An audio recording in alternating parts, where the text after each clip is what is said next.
I see the connectivity and I see the chemistry and the gelling grow. Obviously, from game 1 to now, like the first 16, right? Going into that now, you're taking these next 5 on the road. So you guys have a Yeah. huge road trip coming up Yeah. in July. Crazy. You guys Yeah. are not going to be in Vegas for a while. Starting in Indiana. So, take us through the road trip. And in the past, like, how have you handled long road trips?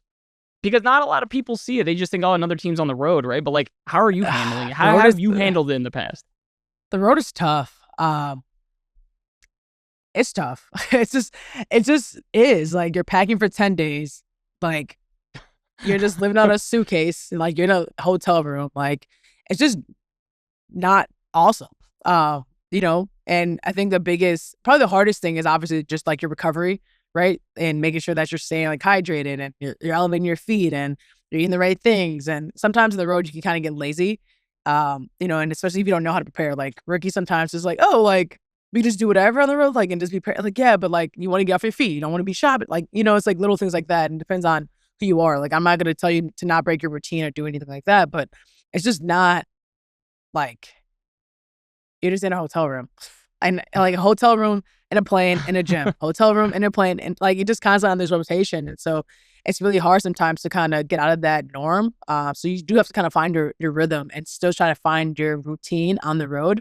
But I mean, I'm pretty simple. I don't really do much. Like, my routine really doesn't change that much, but I definitely have to make sure that I'm like still like seeing outside, right? Like, still seeing Yeah, people. I'm not just hibernating, because I yeah, could kind of get to you too. But yeah, on the road is tough, man. Like, it's just, the games are tough. Obviously, it's not easy going to any arena and trying to win games and making sure that you're just, getting used to the time change and all those things that, you don't really have to always think about when you're home. But a lot of it's just preparing. And I will say, like, our, behind the scenes staff does a great job of making sure, like, they'll send us texts like, hey, like, nutritional tips of the day, like, drink this much amount of water since you like been traveling for this many hours. And I'm like, what?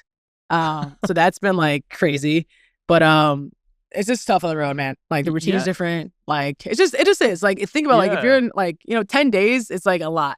And like you said, we're not back home for a while. I think we have like another, like, we come home for two games and we're right back on the road. So, it's tough. That's why, That is early tough. on when you're home, like, you got to kind of maximize your time and win those games. But at the same time, everybody's on the, like, everyone has to do it either early in the season or late in the season. So, it's just part of the job. But you're like year 10 or year 11 into this. Like, Yeah. did you ever have a teammate that you were like close to who is either, going out, party animal, doing anything, that you're like, I really wouldn't do that right now. Like, we're on a pretty big road trip. Did you ever have any stories of that? I mean, yeah, man, there's always, a couple teammates that, have their routine. Like, that's just what they do. They want to enjoy life, whether they're playing or not playing, you always gonna Yeah. have that. And I think, but honestly, it's a little bit different now because with the chartering, as much as I mean, that's needed to happen. Like, we're not in cities as long anymore. So like, usually before the charter, like, you stayed the night, after the game, and you had, your night and you went out and you just had dinner and you did whatever you wanted to do, or you're in sometimes cities for like, 2-3 days.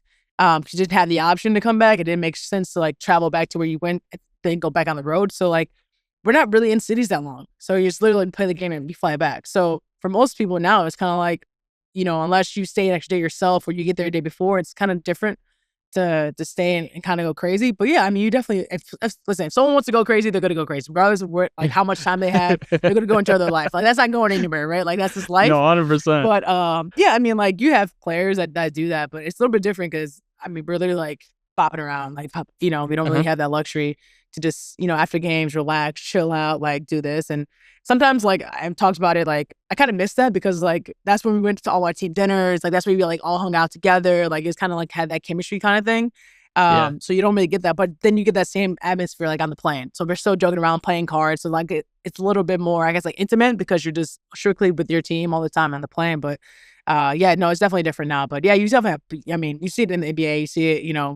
every, whatever athlete goes out and it's so, like, some paparazzi like, oh, so just saw so and so in the club. Like, it's like, bro, like, relax, like, we still have a life too, you know, like Yeah. we're not humans and whatnot. And it's like, you know, you work at 9 to 5, you go and have a drink, we do the same thing, you know, Exactly. it's like we do the same No, thing. Like 100%. You there's gotta nothing crazy. unwind.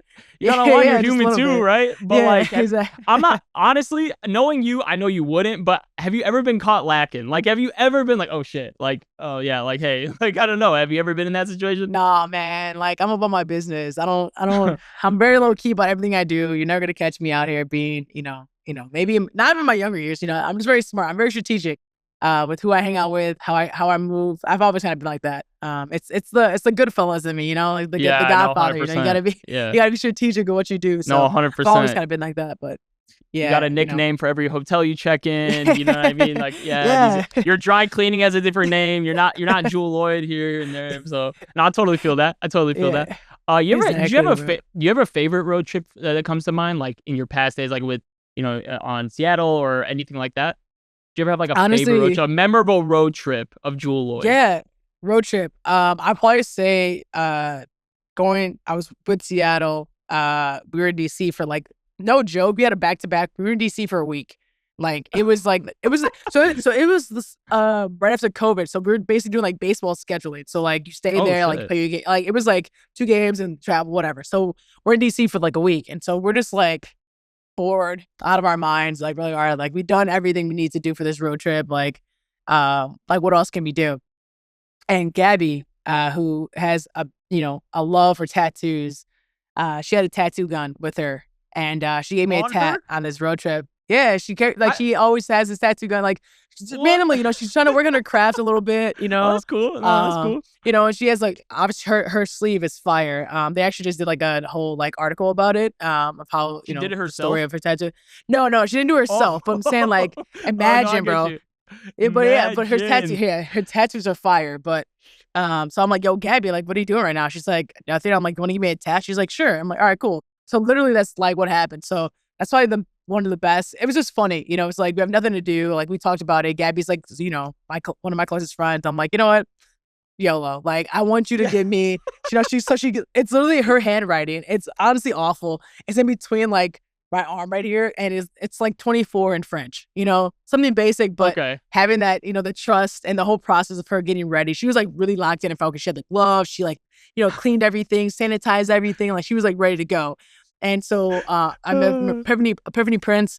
She was on a team, and she's like basically narrating the whole thing. Like all the teammates coming in, like checking to see if like it's all good. Like Sammy's in there, like, what are you guys doing? Like her being the Oh typical my like god. parent, So it was pretty wild. But like I think that was probably the most memorable one. And I think I put it on my TikTok at some point. But it's just fun. I like to kind of be spontaneous at times, and those little things, like I'm never gonna forget that. Literally it's Yeah. on my No, arm, so I'm never gonna 100%. forget that. So every time I look at my arm, I'm like, that's Gabby. She's a part of my Yeah. process, a part of my journey. So for sure that was great.